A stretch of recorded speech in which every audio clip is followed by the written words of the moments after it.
up? So na po tayo gina-build karon nga KLX 140. So himo na to ni siya og 63mm ambot pila ka cc but compute pa na ako. So mo ni KLX 140. So another build, another day, another Arvat, okay? So mo ni KLX 140. So gihubuan na siya daan kay nagpa-sticker. So press ko pag ganyan no. So banin ko ninyo and let's go. So darato ang part. So BRT manifold, BRT cams, BRT clutch spring. Sa BRT nga CDI man eh. So dara dayon 63mm pits bike nga block. Dayon guwapo kitang butso. Pro circuit TI6 kabi katsada. Full system niya with elbow. Ito CDI, BRT. Then carb na to is navy. Okay. So nagbaklas sa ta. And then nagport na ko karon sa head.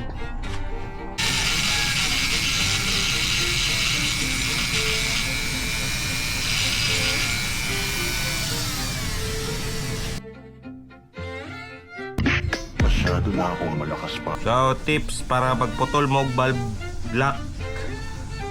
So yan nero, balihon na ninyo yan. Ayan nyo, grinderon. So mas dali and mas plain. Diba? Balihon ra, tang grinder yan. So para iwas sa valve seal nga masangko.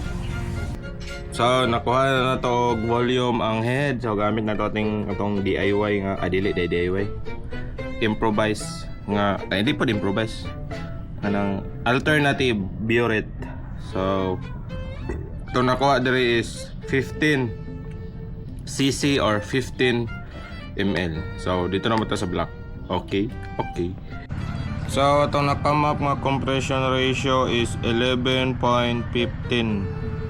So medyo safe gid siya no. So sige ra tagsawan eh.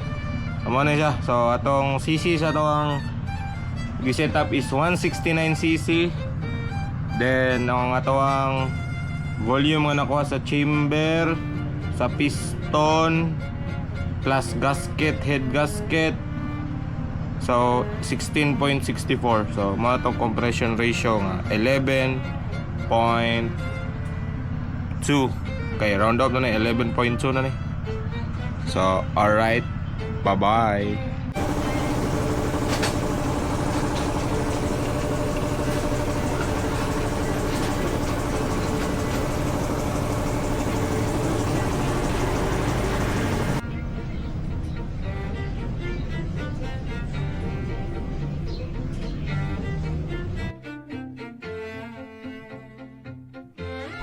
Mana tong KLX. Sinagig ko no? Ito ang side load ano eh.